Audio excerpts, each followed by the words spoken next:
Have you ever had a moment that split your life in two? A single defining instant where the person you were simply ceases to exist? For me, that moment wasn't a grand tragedy or a spectacular disaster. It was the soft final click of the apartment door latch. It was the sound of Sarah leaving. The rain was falling that night. Not a storm, just a steady, weeping drizzle that blurred the lights of the city outside our tiny studio apartment.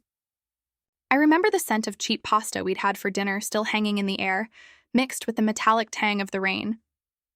I was on the floor, surrounded by a chaos of my own making. Sketches, business plans scribbled on napkins, prototypes for apps that never saw the light of day. I was a dreamer, a builder of castles in the air, and in that moment, I was a failure. She stood by the door, her suitcase already packed, though I'd been too blind, too wrapped up in my own grand visions to notice. She wasn't the girl I'd fallen in love with in college anymore. That girl had laughed at my crazy ideas, her eyes sparkling with belief. This woman's eyes were just tired. "I can't do this anymore, Leo," she said, her voice flat, drained of all its former music. "I can't keep waiting for a future that never comes." I looked up from my scribbles, my heart starting to hammer against my ribs like a trapped bird. "What are you talking about? Our future is right here. We're building it together." I gestured to the mess around me as if it were a kingdom and not a collection of paper dreams. She shook her head, a sad final gesture. "This isn't building, Leo. This is dreaming. And I'm tired of dreaming. I need stability. I need a life, Mark. He has a plan. A real one, Mark, her coworker. The accountant. The man with a 5-year plan, a 401k, and a reliable sedan. The anti-Leo. I scrambled to my feet, my pride crumbling. "Sarah, please. Don't do this. I'm so close. I can feel it. The next idea, the next project. It's going to be the one. We'll have everything you've ever wanted. That's what you said 6 months ago, Leo. And a year before that." Her words were gentle, but each one landed like a physical blow. "I love you. But love doesn't pay the rent. Faith doesn't put food on the table. I'm 28. I can't bet my life on maybe anymore." She looked at me then, a long, lingering look that seemed to memorize my face, and I saw it. Not anger, not hatred, but pity. It was the most devastating thing I have ever seen. To be loved is one thing. To be pitied by the person you love, that is a poison that sinks deep into your soul. "I'm sorry," she whispered, and then she turned. She opened the door. The sound of the city, the distant sirens, the swish of car tires on wet pavement, rushed in, a cold, indifferent symphony. She didn't slam it. She didn't look back. She just left. And the latch clicked shut with a sound so soft, so ordinary, it was deafening. I stood there for what felt like an eternity, staring at the blank, painted wood of the door.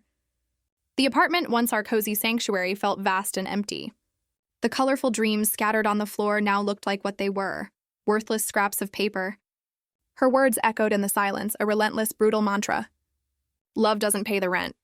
Faith doesn't put food on the table. I walked to the window, pressing my forehead against the cool glass. I watched her far below, getting into Mark's sensible car. The red taillights disappeared into the stream of traffic, taking my past, my present, and what I thought was my future with them. A profound numbness settled over me. This wasn't the fiery pain of a dramatic breakup. This was colder, deeper.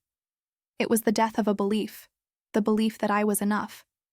But then, as I stood there in the crushing silence, something began to stir beneath the numbness. It was a small, cold, hard seed of something else, something I hadn't felt in a long time. It wasn't hope. It was sharper than that. More dangerous. It was rage, a pure, undiluted fury at myself for my failure. At her for her lack of faith. At Mark for his sensible car and his 5-year plan. The pity in her eyes became a brand, searing my soul. I turned from the window and looked at the pathetic mess on my floor. And I started to laugh. A dry, hollow, broken sound. She was right. Love didn't pay the rent. Faith was a currency no one accepted. But ambition? Vengeance? The sheer, unstoppable will to prove every single person who had ever doubted you wrong, that could build an empire. I picked up a single, crumpled sketch, a design for a tech gadget I'd been tinkering with. I smoothed it out on the table. My hands, which had been trembling moments before, were now perfectly steady. My tears had dried, replaced by a glacial calm. The man who had been loved, the dreamer, the optimistic fool. He was gone. He walked out that door with Sarah, the man who remained in this empty apartment. He had nothing left to lose. And that made him the most dangerous man in the world. I picked up a pen, and I began to work. The days that followed were not filled with grief. Grief is a luxury for those who have the time to mourn. I had nothing but time, and I filled every second of it with a furious, almost manic energy. The four walls of that apartment became my monastery and my forge. I stopped answering calls. I let the rent checks lapse until the landlord's notices became pounding on the door. I didn't care. The outside world had ceased to exist. There was only the mission.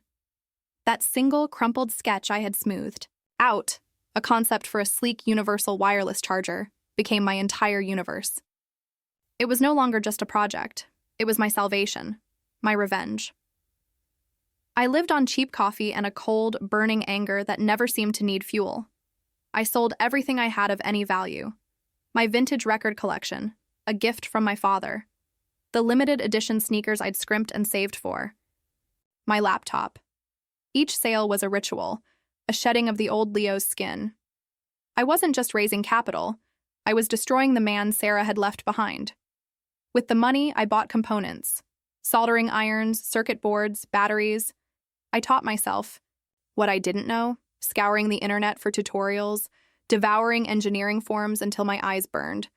The floor was no longer littered with vague dreams, but with precise technical schematics. The failed prototypes piled up in a corner, a graveyard of lessons learned. One caught fire. Another simply melted into a sad plastic puddle. Each failure wasn't a setback. It was a step closer. The pity in Sarah's eyes flashed in my mind every time I felt like stopping, fueling me for another hour, another all-nighter. 3 months after she left, the eviction notice was final. I packed my life into a single duffel bag. It contained clothes, a toothbrush, and a shoebox filled with the 5th iteration of my prototype. I had nowhere to go. I spent my first night of homelessness in a 24-hour internet cafe, using their electricity to run diagnostics on my circuit board. The man next to me was playing a loud shooter game. The sounds of virtual gunfire were the soundtrack to my real-world battle for survival. I found a bed in a grimy hostel, sharing a room with 5 other transient souls. The air was thick with the smell of stale beer and despair. It was there I met Javier, an older, weary-eyed man who was a whiz with hardware. He'd fallen on hard times after his own tech startup collapsed. He saw me hunched over my contraption one night, my hands shaking from exhaustion and malnutrition. "You're holding it wrong," he grunted, pointing at the soldering iron. "You'll burn the board. Here, let me show you." That was the start of an unlikely partnership. I had the vision, the raw, untamed idea. Javier had the skill, the patience of a craftsman. We became a team of 2, fueled by shared desperation and a refusal to be forgotten by the world. We worked in the hostel's common area, drawing suspicious looks from other residents. We'd often get kicked out, moving our operation to public libraries or, when we were lucky, an empty corner of a university engineering lab we'd sneak into. It was during this time that the idea evolved. It wasn't just a wireless charger anymore. I'd been watching people in cafes, at airports, constantly fighting over outlets, their devices dying at the most crucial moments. What if the charger wasn't a pad you had to place your phone on, but a field? A small, portable device that could charge any compatible device within a 3-foot radius? We called it the Aura.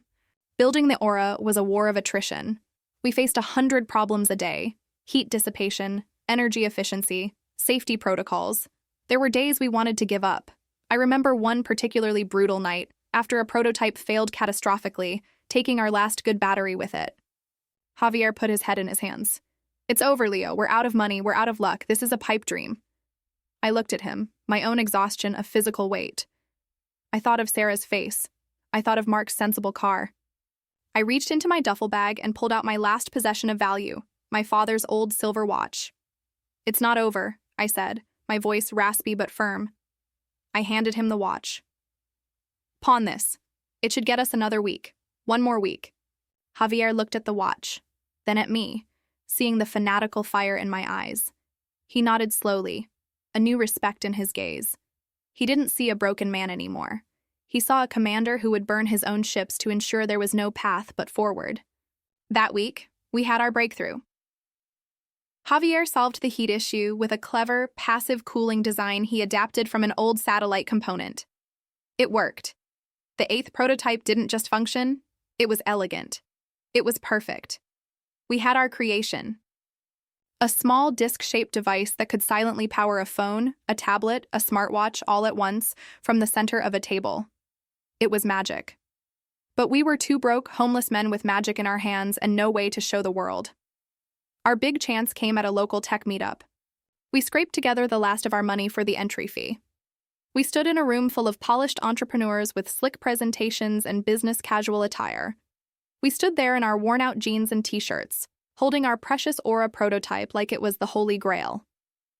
People were polite, but their eyes glazed over. They saw two desperate guys, not visionaries. The pity was back. It was a different room, different people, but the same damn pity.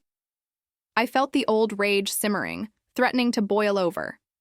As we were about to be ushered away, a tall, sharply dressed man who had been observing from the back of the room stepped forward.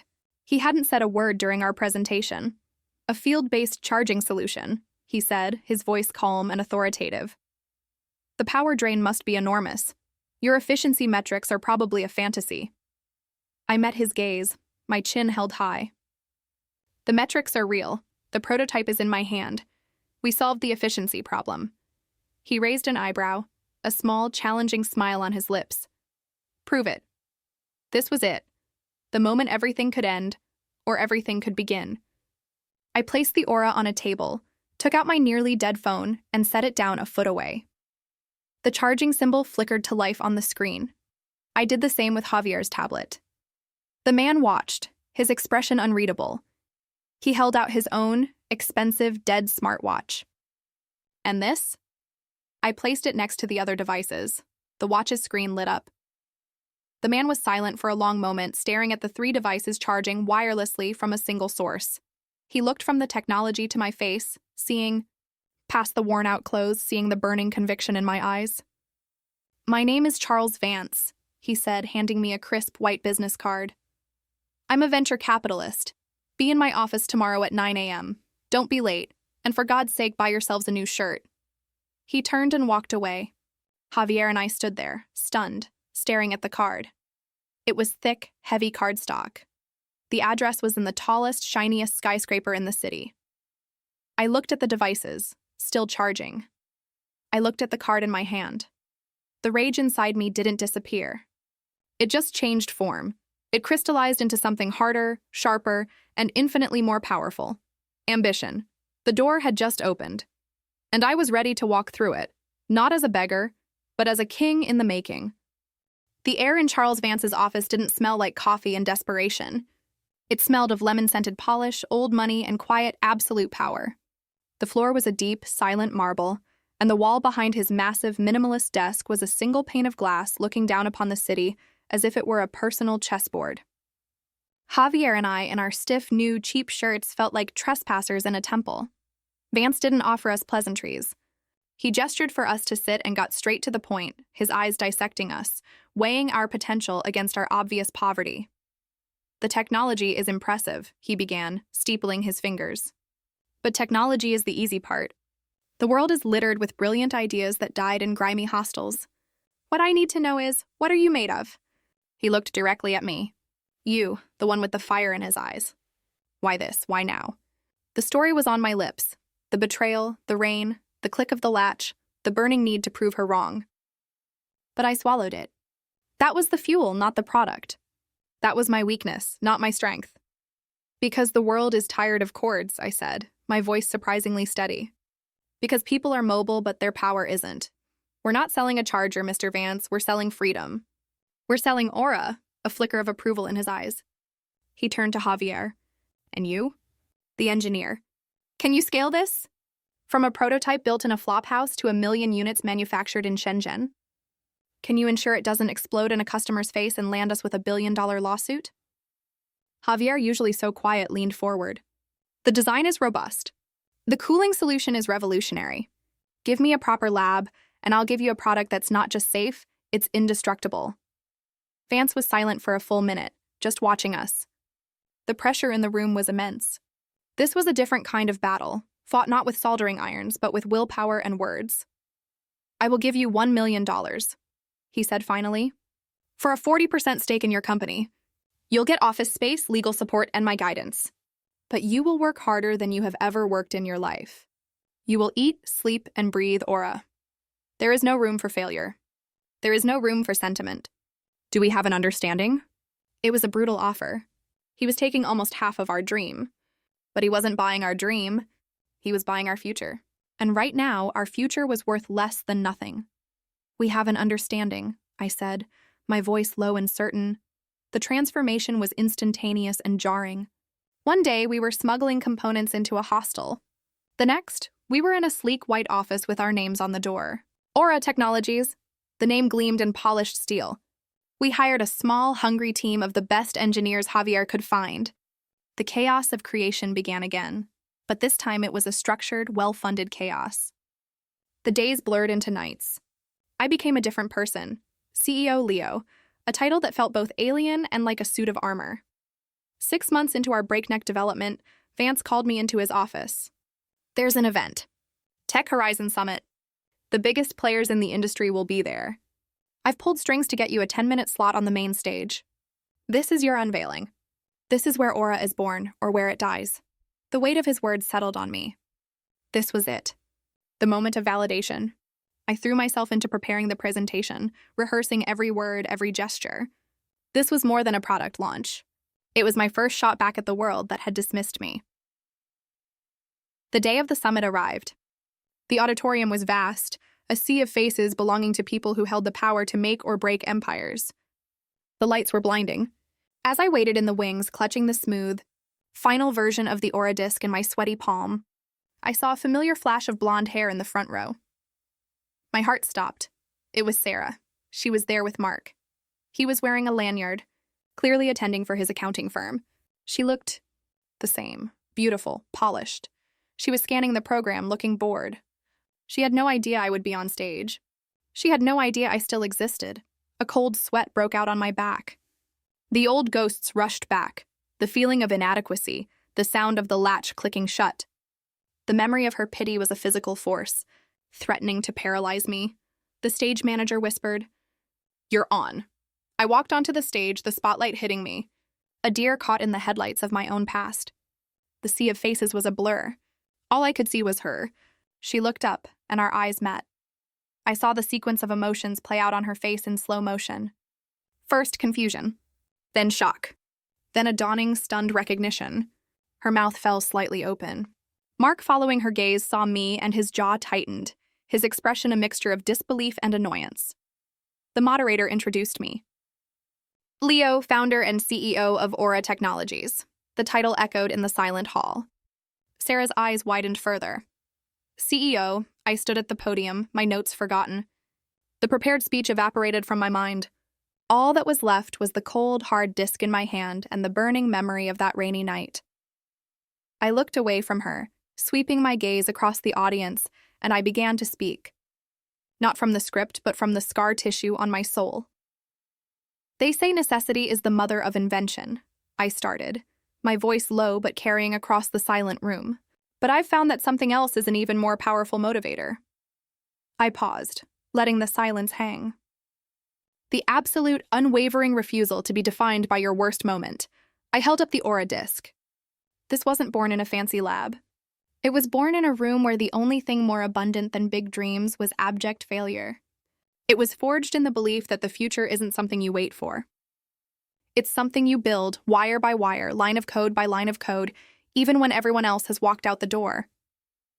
I didn't look at her, but I could feel her stare burning into me. I delivered the rest of the presentation with a raw, cutting intensity I didn't know I possessed. I demonstrated the Aura, charging multiple devices on the podium to gasps and excited murmurs. When I finished, the applause was thunderous. It wasn't just for the product. It was for the story, for the phoenix rising from the ashes. As I walked off the stage, my body thrumming with adrenaline, I saw her. She had gotten up and was standing at the edge of the aisle waiting for me. Mark was behind her, looking uncomfortable. "Leo?"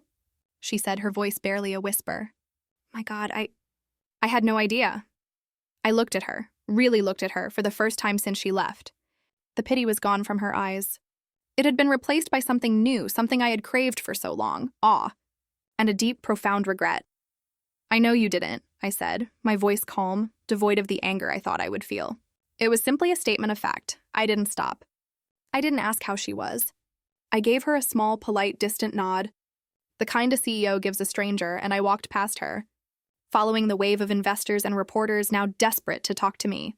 The click of the latch that had once signaled my end now signaled my beginning. And I had just made my entrance. Success, I discovered, is a vortex. Once you're at its center, it pulls everything toward you. The roar of the crowd at the summit didn't fade. It amplified into a constant, demanding hum, a symphony of ringing phones, clinking champagne glasses, and the rustle of term sheets. Aura Technologies was no longer a startup. It was a phenomenon. And I was no longer Leo, the heartbroken dreamer. I was Leo, the wunderkind CEO, the man who had walked past Sarah without a second glance. The weeks after the summit were a blur of calculated triumph. We secured our Series A funding, not from one, but from 3 top-tier venture capital firms. The valuation was so high it felt like a typo. Charles Vance, my once stern benefactor, now looked at me with something akin to paternal pride. "I knew I saw something in you," he'd said, clapping me on the shoulder. That fire, but the fire had changed. It wasn't the wild, consuming blaze of vengeance anymore. It had been refined in the crucible of that stage, tempered by Sarah's stunned expression. It was now a cool, efficient, and relentless engine. I moved out of the temporary corporate housing and into a penthouse with a view that dwarfed even Vance's. The silence there was different from the silence of my old apartment. This wasn't the silence of absence. It was the silence of altitude. I was above the noise, looking down. I learned to wear my new identity like the bespoke suits I now owned, tailored, impeccable, and designed to project unshakable authority. I gave interviews. I spoke about market disruption and the wireless future. I never mentioned the hostel or Javier's pond watch or the sound of the rain. That was the origin story they wanted, but I kept it locked away. It was my fuel, not my brand. It was on a Tuesday, during a brutal but routine negotiation to acquire a smaller competitor, that my assistant's voice came through the intercom, laced with a rare hesitation. "Mr. Thorne? There's Sarah Evans here to see you. She doesn't have an appointment. She says it's personal." The name landed in the sterile, air-conditioned boardroom like a sudden, unexpected scent of rain. My executive team looked at me, their expressions carefully neutral. They knew nothing of my past, but they sensed the shift in the atmosphere. I didn't flinch. I looked at the faces around the table, at the multi-million-dollar deal on the screen. This was my world now. "Please inform Ms. Evans that I am in a meeting. If she wishes to schedule an appointment, she can speak with my executive assistant." My voice was even, devoid of any emotion. A small, almost imperceptible nod of respect went around the table. I had passed a test they didn't even know I was taking, but she was persistent. She didn't call. She waited. For 2 hours, she sat in our sleek, minimalist lobby, a splash of my messy past against the curated perfection of my present. When my meetings finally concluded, I knew I couldn't have her become a permanent fixture in my lobby. It was bad for the narrative. I had my assistant bring her to my office. The last time I had seen her in the summit aisle had been a chaotic public moment. This was to be a private, controlled one. She walked in, and for a moment, the powerful CEO vanished, and I was just a man in a room that was too big, seeing the woman who had broken him. She looked older. Not in a bad way, but life had etched faint lines around her eyes that hadn't been there before. The confidence she'd had when she walked out was gone, replaced by a nervous uncertainty. "Leo," she began, her hands twisting the strap of her purse. "Your office. It's incredible." "Thank you," I said, remaining behind my desk, using it as a barrier. "It serves its purpose." "What can I do for you, Sarah?" The formality hurt her. I saw it in the slight wince. I saw you at the summit." I couldn't believe it. "I tried to call, but your number—" "I changed it," I said simply. "A necessary precaution." She took a shaky breath, stepping closer. "Leo, I made a mistake. A huge, terrible, catastrophic mistake. What we had—" It was real. I was just so scared. I was young and stupid, and I chose what felt safe over what was extraordinary. Her eyes welled up with genuine tears. Mark and I, it's over. It ended months ago. It was always empty. There was no fire. Not like with us. She was saying everything I had dreamed of hearing for over a year. Every word was a validation, a balm on a wound I thought would never heal. The power in that moment was immense. I could have forgiven her. I could have let the old Leo, the one who still loved her somewhere deep down, resurface, but I didn't. I stood up and walked to the window, turning my back to her, looking out at the empire I was building. You were right, Sarah, I said, my voice quiet but clear. About what? She asked, a flicker of hope in her voice. You were right that love doesn't pay the rent. Faith doesn't put food on the table. I turned to face her, my expression not angry but profoundly calm. You were looking for a man who had already arrived. I was a man who was still on the journey.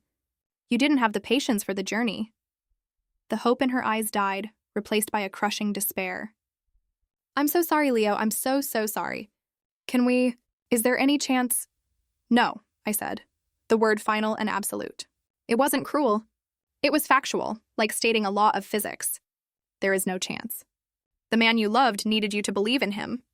The man I am now, I gestured to the office, the city beyond the glass, was built because you didn't. I walked back to my desk and pressed the intercom. Jessica, could you please see Ms. Evans out? She looked at me, truly seeing the transformation for the first time. The boy was gone. In his place was a CEO, a strategist, a king who had built his castle from the stones others had thrown at him. There was no anger left to fight, no love left to rekindle. There was just nothing. As the door closed behind her, I expected to feel a surge of victorious satisfaction. But it didn't come. Instead, a profound silence descended, deeper than any I had felt before. The ghost had been laid to rest. The war was over. And standing there in the opulent quiet of my victory, I realized the most terrifying truth of all. In vanquishing my past, I had become a man my past self wouldn't even recognize. And I had no idea who was left underneath. Victory, it turns out, can be the loneliest place in the world. In the days following Sarah's visit, the silence in my penthouse was no longer peaceful. It was accusatory. The confrontation had been the final act of a play I had been writing for over a year, and the applause had faded, leaving me alone on a vast, empty stage. I had looked into her eyes and spoken my truth with the cold precision of a surgeon, and it had felt hollow. The roaring engine of my vengeance had sputtered and died, and I was left coasting on momentum, a ghost in the machine of my own creation. The work continued, of course. Aura was launching globally. Factories in Shenzhen hummed day and night, churning out millions of the sleek, disc-shaped devices. The media couldn't get enough of us. I was on the cover of magazines, the prodigal prodigy who had emerged from nowhere to redefine an industry. But the interviews felt like performances. The speeches were just echoes of a passion I could no longer feel. I was managing an empire, not building a dream. Javier was the first to notice. We were in the lab reviewing the schematics for Aura 2.0, a more powerful, longer-range version. He put down his tablet and looked at me, his engineer's eyes missing nothing. The resonance coil is still inefficient, he said, his voice flat. You would have torn that design apart 6 months ago. You didn't even flinch. Where are you, Leo? I looked at the schematics, the lines and numbers blurring. He was right. The old me would have been on the floor with the team, fueled by cheap pizza and a manic desire to prove the impossible. Now, I just saw a production problem. I'm here, Javier. We're on schedule. Schedule, he snorted. We weren't on a schedule when we were burning circuit boards in a hostel. We were on a mission. What's the mission now? To make the quarterly earnings look good for the shareholders? His words struck a nerve. The mission had been to prove Sarah wrong. And I had. Spectacularly. So why did the pinnacle of my success feel like the edge of a cliff? That evening, I found myself driving across town, not to my penthouse, but to my old neighborhood. I parked a block away from the apartment building where it had all happened. I sat in the silence of my luxury car, watching the flickering lights in the windows. A young couple argued on a fire escape, their voices carrying in the night air. Life, messy and complicated and real, was happening all around me, while I was entombed in my sterile castle of success. I thought about Sarah's face, not filled with pity or regret, but with the awe I had once craved. It had given me no pleasure. I thought about Javier, my brother in arms, who now looked at me like I was a stranger. I had become the very thing I had once despised, a suit, a number cruncher, a man who had traded the exhilarating, terrifying process of creation for the dull burden of maintenance. A memory surfaced, sharp and clear.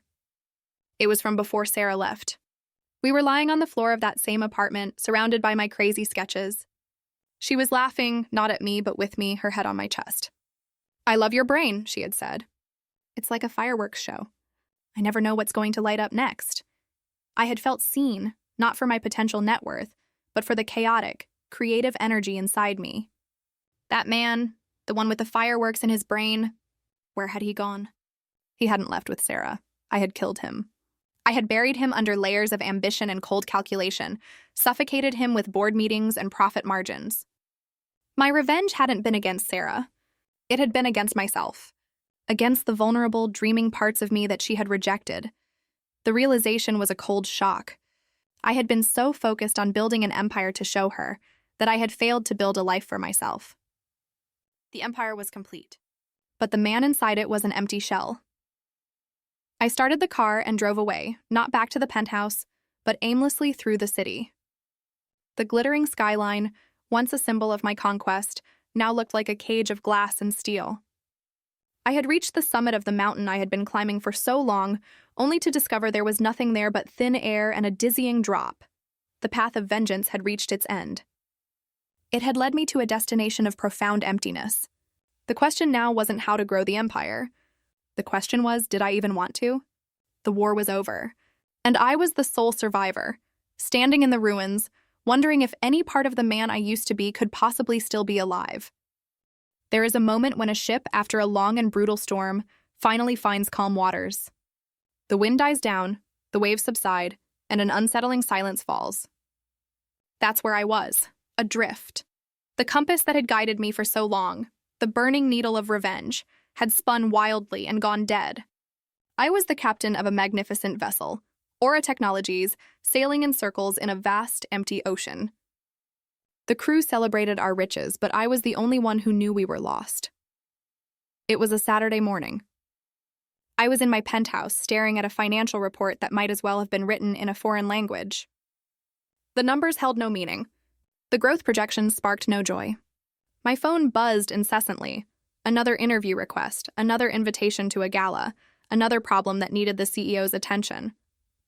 I looked at the phone as if it were a venomous snake. Every ring was a chain pulling me deeper into a life that no longer felt like my own. I didn't answer. Instead, I did something I hadn't done in over a year. I put on an old pair of jeans and a faded t-shirt, left my wallet and my Rolex on the dresser, and I walked out. I didn't take the car. I just walked, blending into the crowd, a billionaire ghost among the living. I found myself in the old part of the city, where the buildings were shorter and the streets were louder. The air smelled of fried food and exhaust, of life being lived, not managed. I walked past the hostel where Javier and I had built our first real prototype. It was still there, still grimy, still full of people with dreams and empty pockets. A young man sat on the steps, furiously typing code into a laptop, his brow furrowed in concentration. I saw myself in him. I saw the fire. I kept walking, drawn by a force I didn't understand, until I found myself outside the old abandoned train depot. It was a massive, hulking structure of red brick and rusted steel, a relic of the city's industrial past. Developers had been trying to tear it down for years. As a CEO, I saw prime real estate. But in that moment, standing before its towering, neglected facade, I didn't see square footage. I saw potential. I saw space. Not for offices or condos, but for something else. An idea, fragile and new, began to stir in the ashes of my ambition. It wasn't a business plan. It was a feeling, a memory of what it felt like to create for the sheer joy of it, without a stock price hanging over your head. I called Javier. He answered on the first ring, his voice guarded. "Leo, what's up? We have the board meeting at 3. "Cancel it," I said, my voice clear and certain for the first time in weeks. Silence. "Cancel it?" "Leo, they're flying in from—" "Javier," I interrupted, my eyes fixed on the depot. "Do you remember the feeling? The night we got the cooling system to work? The smell of solder and cheap coffee? The feeling that we were on the verge of magic?" A longer silence. Then a soft, weary sigh. Yeah, Leo, I remember. I miss it. I'm looking at the old train depot, I said. I'm buying it. You're. What? What for? A new headquarters? We don't need. Not for Aura, I said, the idea crystallizing as I spoke. For us, for the next us. For all the kids sitting on hostel steps with a laptop and a crazy dream. We're not going to just make products, Javier. We're going to make makers. I told him my vision. Not a corporate incubator, not a profit-driven venture fund. A sanctuary. A giant, messy, beautiful workshop filled with every tool, every piece of equipment, every resource a creator could possibly need. A place with no board of directors, no quarterly reports. A place where failure was just part of the process, not a mark on a spreadsheet. We would call it the Forge. Javier was silent for so long I thought the call had dropped. When he finally spoke, his voice was thick with emotion. You're serious? Dead serious, I said. You and me. Like old times. But this time we build a legacy, not just a company. The following weeks were a whirlwind, but of a different kind. I used my own money, the personal fortune I had accumulated, not company funds. I didn't care about the return on investment. I fought the city council, the developers, the skeptics. But for the first time, I was fighting for something, not against someone. The cold, calculating CEO was gone, and in his place was a man possessed by a new, purer passion. I stood inside the cavernous, dusty main hall of the depot, sunlight streaming through broken windows, illuminating motes of dust dancing in the air. I could already hear it, the whir of 3D printers, the clang of metalwork, the excited shouts of a breakthrough. This wouldn't be my monument. It would be my apology. My apology to the young dreamer I had sacrificed on the altar of success. It would be my way back. The path forward was no longer a straight line to greater wealth and power. It was a circle, leading me back to the very essence of who I was meant to be. The empire of Aura would continue to run, but it would no longer be my soul. My soul would be here in this dusty, beautiful, broken place, waiting to be rebuilt. Not as a CEO, but as a creator. The journey was beginning again.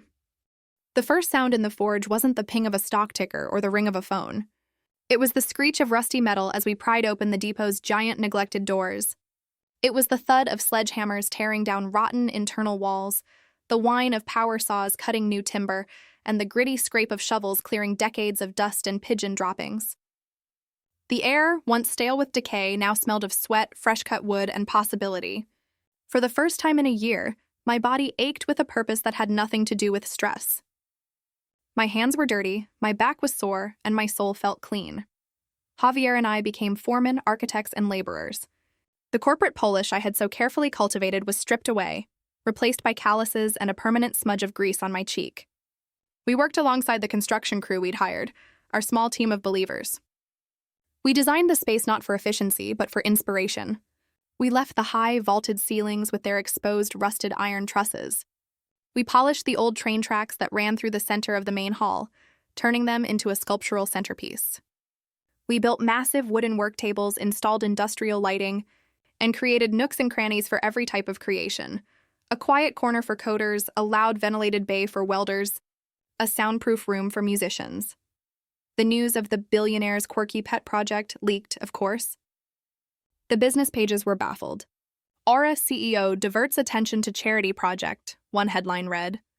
Charles Vance called me, his tone a mixture of concern and confusion. Leo, the board is talking. Is everything all right? This hobby is causing some unease. Your focus needs to be on the global rollout. It's not a hobby, Charles, I said, wiping sweat from my brow with the back of my arm. It's a recalibration. He didn't understand. How could he? His entire world was built on the metrics I was now voluntarily stepping away from. The real change began when the first creators arrived. They weren't investors or journalists. They were a pair of wide-eyed college dropouts with a prototype for a biodegradable water filter made from mycelium. They were a grandmother who had taught herself robotics and was building a cheap, portable braille printer. They were a former mechanic who was experimenting with converting old car engines to run on hydrogen. They were all versions of me and Javier, just earlier in their journey, their eyes burning with that same terrifying, beautiful faith. We gave them space. We gave them tools. We gave them coffee and our time. I didn't sit in an office. I wandered the floor asking questions, not as a CEO assessing an investment, but as a fellow tinkerer.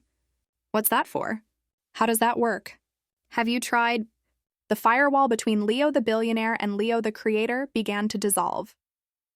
One afternoon, I was helping Kira, the grandmotherly roboticist, calibrate her servo motors. My hands were deep in wires and circuitry, my mind entirely focused on the problem of torque and grip strength.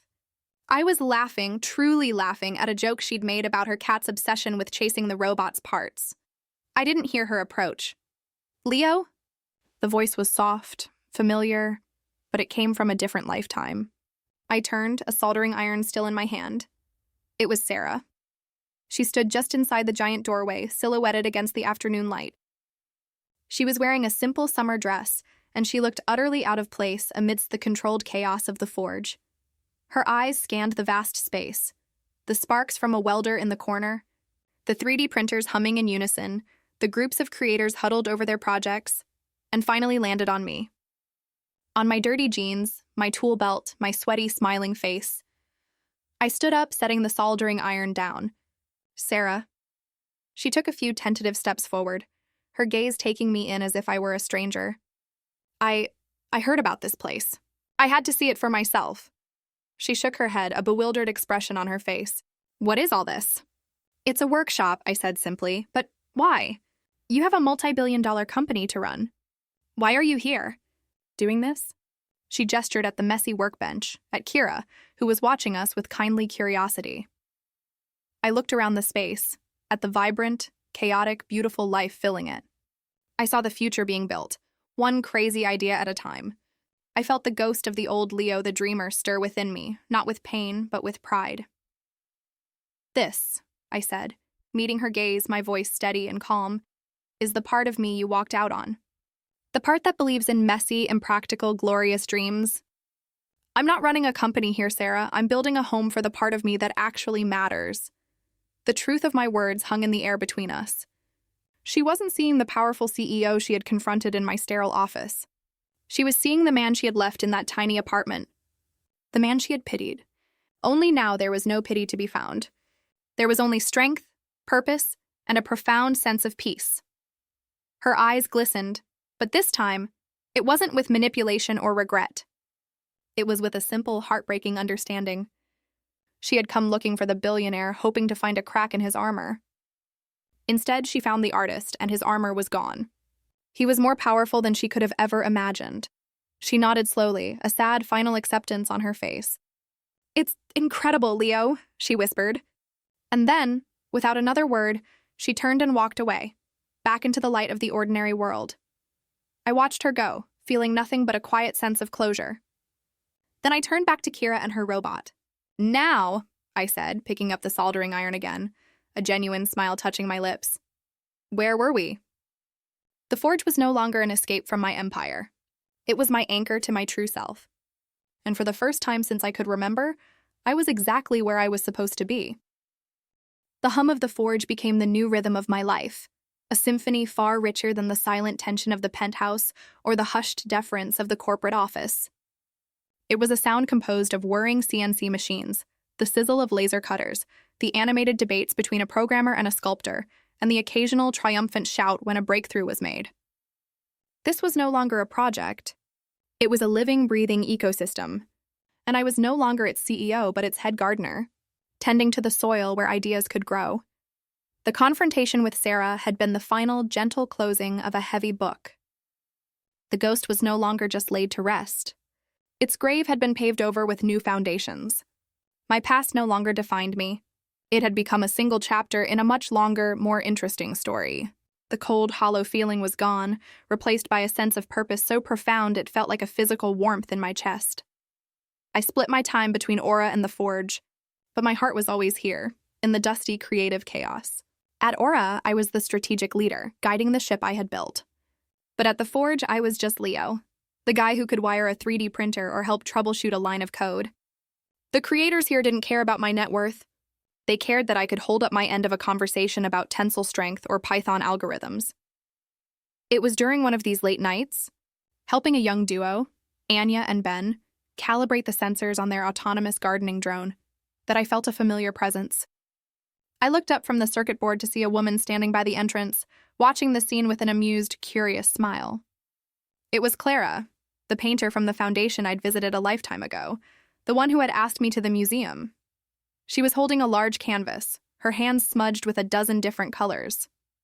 "I heard there was a place where they wouldn't yell at me for getting paint on the floor," she said, her sea glass eyes twinkling in the industrial light. Anya laughed. "As long as you don't mind the occasional metal shaving or blob of hot glue." I stood up, wiping my hands on my jeans, a spontaneous smile spreading across my face. "Clara, you found us." "I did," she said, walking further in, her gaze sweeping across the space with an artist's appreciation. I asked around. The art community talks. They said there was a madman who bought a train depot and filled it with dreamers. The description sounded familiar. She looked at me, her head tilted. "So this is what you were fiddling with on your computer that day?" "This is it," I said, a genuine pride in my voice.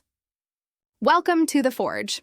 She ended up claiming a bright corner by a massive north-facing window we'd restored. She didn't treat me with the cautious reverence people showed Leo Thorne, CEO. She teased me about my terrible color sense when I offered an opinion on her palette. She recruited me to help stretch a giant canvas, and we both ended up covered in gesso, laughing at our own clumsiness. It was easy. It was real. Weeks passed, and Clara became a constant, vibrant part of the Forge's tapestry.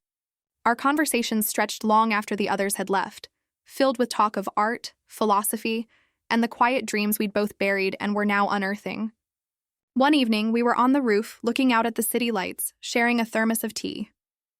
The silence between us was comfortable, charged with a new and unspoken understanding. "Your empire is out there," she said softly, gesturing to the glittering skyline. "But your kingdom is right here, isn't it?"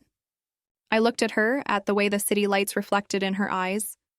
"I spent so long building a fortress," I said, the words coming from a deep, honest place I had kept locked away. "I thought the power was in the walls and keeping everything out. But the real power—" I looked around at the bustling space below us, then back at her. "The real power was in tearing them down." She smiled, a warm, understanding smile that reached her eyes. "The most beautiful art often comes from broken pieces, Leo. Kintsugi." Our hands found each other on the cool metal of the railing, our fingers lacing together. It wasn't a dramatic, world-altering moment. It was a quiet click, a final piece of a puzzle settling into place. It was the beginning of something new, not built on the ashes of the past, but constructed from the raw, hopeful materials of the present. As I walked her to her car that night, the air between us was light and full of promise. I drove back to my penthouse, but for the first time it didn't feel like a gilded cage. It felt like a place I could maybe one day share. The emptiness was gone, filled with the echoes of laughter, the scent of paint and sawdust, and the thrilling, terrifying, wonderful possibility of a future I hadn't planned for. The man who had been reborn in vengeance had finally finished his metamorphosis. He was no longer a ghost, no longer a CEO, no longer a creator. He was simply a man, whole again, standing at the beginning of a new story, his hand finally open to receive whatever came next.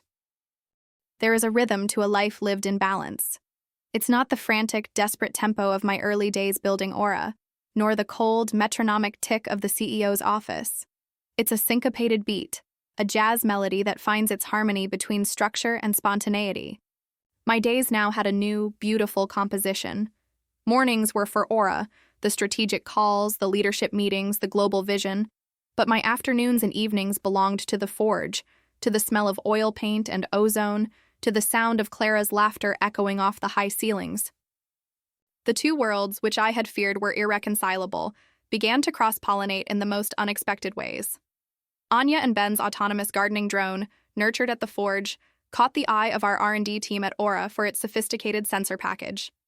A young coder from the Forge, who was developing a revolutionary data compression algorithm for fun, solved a critical bandwidth issue that had been plaguing our engineers for weeks.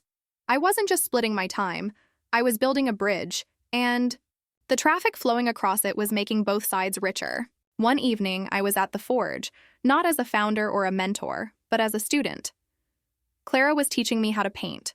I stood before a canvas, daubing colors with the awkwardness of a child, trying to capture the way the evening light hit the old train tracks running through the hall.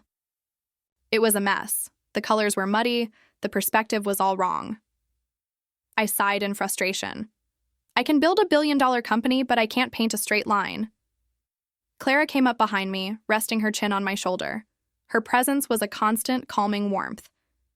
You're thinking like a CEO, she whispered, her breath tickling my ear. You're trying to manage the paint. You're trying to force an outcome. Stop. Just feel the brush. Listen to what the color wants to do. She guided my hand, her fingers laced with mine, and we made a single sweeping stroke of cobalt blue across the canvas. It was reckless. It was imperfect. It was beautiful. In that moment, I understood everything. For years, I had been trying to control the narrative of my life with the ruthless precision of a business plan. I had forced an outcome, vengeance, success, power, and in doing so, I had almost destroyed the very soul of the artist who had started the journey. Clara, the forge, this second chance. It was all teaching me to let go, to listen to what my soul wanted to do, not what my ego demanded. Later that week, I made a decision. I called a special board meeting at Aura. The room was filled with the usual suspects, Charles Vance, the other investors, my executive team. They expected an update on market expansion, on the upcoming Aura 2.0 launch. I'm stepping down as CEO, I said, my voice calm and clear. The silence was absolute. You could have heard a pin drop on the plush carpet. Charles stared at me, his face a mask of stunned disbelief. Leo, what are you talking about? Is this about that workshop? We've been patient, but the company needs your leadership. The company has incredible leadership, I said, nodding to my COO, a brilliant, steady woman named Maria who had been my right hand since the beginning. Maria is more than ready. She's been running the day-to-day for 6 months. I'll remain as chairman of the board. I'll be here for the vision, for the big picture. But the day-to-day management, the endless meetings, that's not where my heart is anymore. Where is your heart, Leo? Charles asked, his voice uncharacteristically soft. I smiled, a genuine, peaceful smile. It's in a dusty train depot, Charles. It's covered in paint and sawdust. It's helping a kid build a robot that can't possibly work. It's learning how to make a mess on a canvas. That's where I'm needed. That's who I am. There was resistance, of course. Arguments about shareholder value, about legacy, about responsibility. But I held my ground, not with the cold, imposing authority of the old CEO, but with the unshakable conviction of a man who has finally found his truth. I wasn't abandoning Aura. I was freeing it, and in doing so, I was freeing myself. The news broke the next day. Aura founder steps down, shocks tech world. The articles were a mix of confusion and admiration. But for the first time, I didn't care about the headlines. That afternoon, I walked into the forge, not as a visitor between meetings, but as a permanent resident. Javier was waiting for me, a grin splitting his face. He handed me a toolbox. Took you long enough, partner. Clara was there too, her eyes shining with pride. She didn't say a word. She just took my hand and led me to my new unofficial office, a reclaimed wooden desk tucked between a potter's wheel and a rack of welding equipment. On it was a fresh canvas and a set of paints. I looked around at the beautiful, chaotic, living monument to second chances. The ghost of the boy who had been left behind was no longer a specter of pain, but a fond memory of a journey that had to be taken. The empire I had built was secure. The fortress I had lived in was demolished. I was no longer the man who had been walked out on. I was no longer the CEO of a global empire. I was Leo, creator, partner, gardener of dreams. And for the first time in my life, that was more than enough. The story wasn't about where I had been, but about the boundless, beautiful, uncharted territory of where I was. And I was finally completely ready to explore it. The greatest victories are not the ones that make headlines. They are the quiet, private triumphs that happen in the stillness of your own heart. They are the moments you forgive your past self for his mistakes. The moment you look at the person you've become and finally feel a sense of peace, not just achievement. Standing in the heart of the forge on a bright, ordinary Tuesday, I realized I had won a victory I never knew I was fighting for. I had won back my own soul. The space was alive with its now familiar symphony of creation.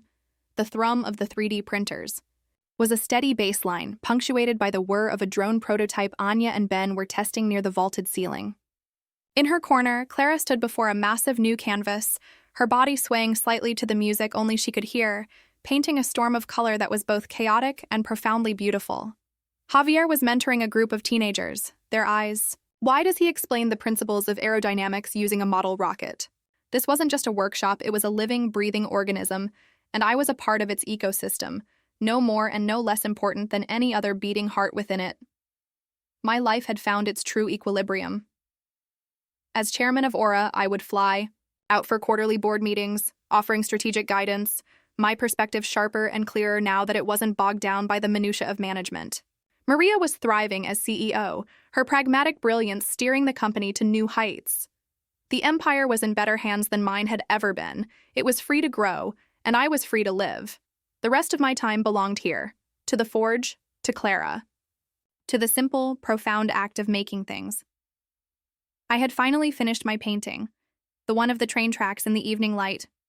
It was still amateurish, the perspective slightly off, the colors not quite right. But it was mine. It was honest. It hung on the brick wall beside my desk, a constant reminder that perfection is not the goal. Expression is. On this particular Tuesday, a young woman approached me, her hands clutching a tablet.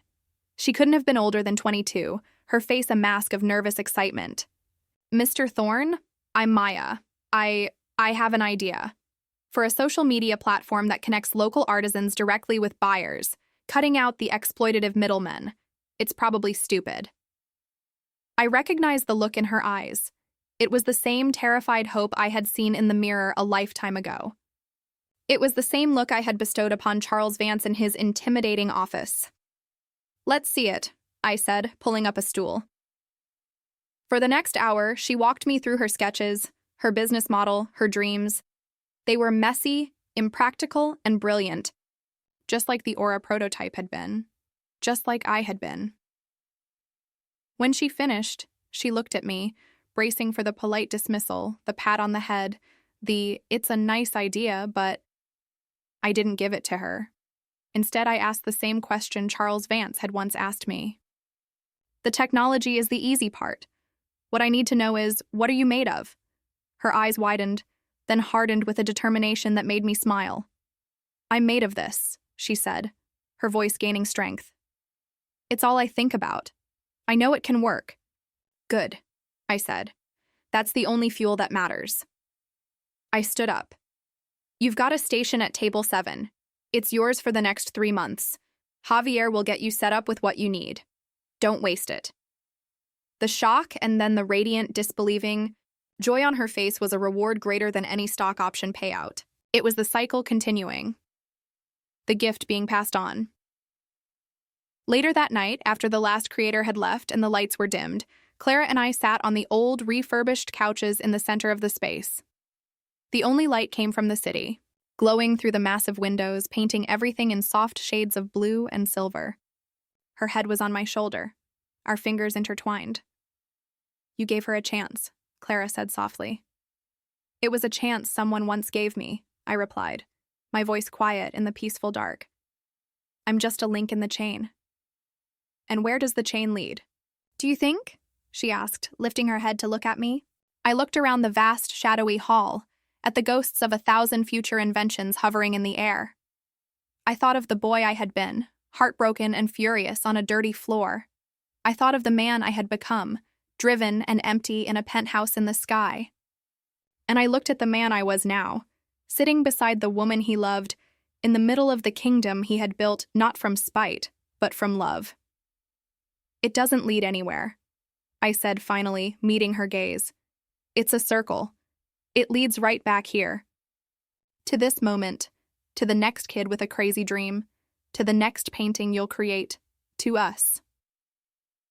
The journey was over. The frantic, desperate search for validation, for revenge, for meaning, it had all culminated in this profound, simple understanding. The destination wasn't a title, a net worth, or a victory over the past. The destination was a state of being. It was the peace to create without fear. It was the courage to love without reservation. It was the wisdom to build something that would outlive you. I was no longer the man who had been walked out on. I was no longer the CEO. I was Leo Thorne. A man who had been lost, who had been found, and who had, against all odds, built himself a home in the wreckage of his own dreams. And as I sat there, in the contented silence holding Clara's hand, I knew with absolute certainty that the best stories don't have endings. They just have beautiful, ever-unfolding beginnings.